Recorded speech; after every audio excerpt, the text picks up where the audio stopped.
What's up guys, welcome back to the channel, and today I'm going to be covering the history of Gohan. Throughout the series, there's been one character that has brought so much faith and yet so much disappointment, and that's none other than the Super Saiyan Gohan. But before we get into it, don't forget to like, subscribe, and hit the bell notification icon so you never miss an update. So let's get it.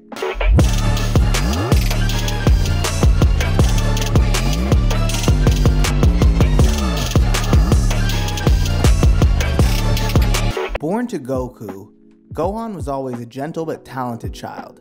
At the start of Dragon Ball Z, he was kidnapped and used as a hostage by Raditz, who wanted to fight his father. This is when Gohan first showed off his potential, striking Raditz in a powerful rage that had everyone surprised at his strength. After Goku died, he was taken in by Piccolo to prepare for the arrival of Nappa and Vegeta. He was much stronger by the time the Saiyans came, but he was still a gentle child. He couldn't bear to hurt anyone, and in the end, Piccolo had to sacrifice his own life to save him from Nappa. In a rage, he showed off his potential yet again, though it wasn't nearly enough to take down the Saiyan. In the Frieza saga, Gohan and Krillin had to team up with Vegeta to find all 7 Dragon Balls before Frieza could get to them. Gohan got some of his latent potential unlocked by the eldest Namek. He would need it too, since all 3 would have to square off against Frieza. Gohan put up a much bigger show here, giving even Frieza's third form a scare. Still, just like always, Gohan just couldn't get the job done, and Goku eventually had to come in and save the day yet again. However, things all changed during the Cell saga. After Cell reached his perfect form, he reached a whole new level of badassery. He challenged the Z Fighters to a tournament in 10 days, with the planet at stake. Goku believed in his son, however, taking him into the hyperbolic time chamber.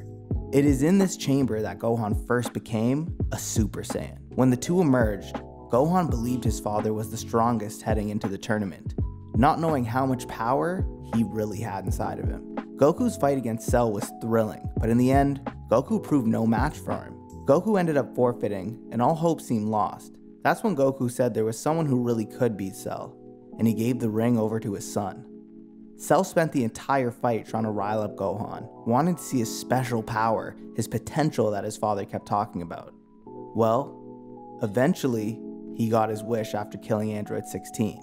Gohan went into a rage, being the first person to reach Super Saiyan 2. Cell got way more than he was bargaining for, and Gohan all but toyed with him. It did get dicey at times, especially after Cell powered up yet again, but Gohan did end up saving the Earth, even if Goku died in the process.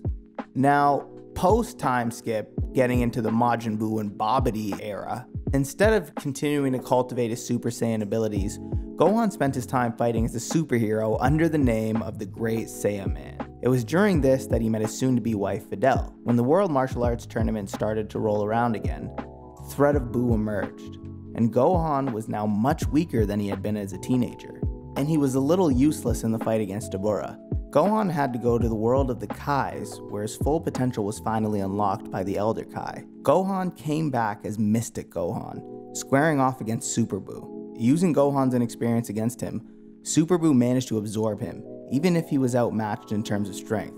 Gohan once again had to sit out on the sidelines. Unfortunately, even after this arc, things didn't really change much in Dragon Ball Super either. When Frieza returned, Gohan was far too weak to stand up to him. He didn't have much to offer in the Universe 6 arc either. When the Tournament of Power came around, he took to training seriously again. He regained much of his former strength by the tournament, and was one of Universe 7's strongest fighters. Even so, he had still fallen very far behind his father and Vegeta. As of yet, he really hasn't done much since. Even Vegeta has a new God of Destruction form, while Goku has Ultra Instinct. Gohan just simply has nothing of comparison. The only new transformation Gohan's had is in Dragon Ball Heroes. Here, he reaches Super Saiyan 4 in his fight against Super 17 and 18. This is the strongest version of Gohan so far, and the only one that's shown off what he's really capable of. This form isn't canon yet, but Gohan will doubtlessly eventually reach that kind of strength in the show. Well, at least at some point. Ultimately, Gohan was one of those characters I remember watching in the show, and when he turned Super Saiyan 2, shit, when he even turned Super Saiyan, I was through the roof. When he unlocked those powers in the hyperbolic time chamber, I was losing my mind. And I thought that he was actually going to have the torch passed to him and the series would progress and start to focus on Gohan as he got older. But unfortunately, I guess the creators just didn't have that in mind, because while they spent so much time building up who Gohan could become throughout all of his trials and tribulations, the rage that he's experienced, further building and alluding to the fact that he's much more powerful than we all thought, and the damage that he was able to do to major villains in the early Dragon Ball Z movies, really just had me assuming this guy's gonna be a problem when he gets older. But I guess after the Cell Saga and the fact that Goku sacrificed himself, there really wasn't much else for Gohan to accomplish. And when in having that time skip, if you don't have any actual threats facing the Z fighters, then there's no reason to grow. Because as much as I hate to admit it, it's challenge, obstacles, and having to overcome adversity in anime, just as in real life, that causes people to grow. And when you don't have that, people become comfortable. And one of those people was Gohan.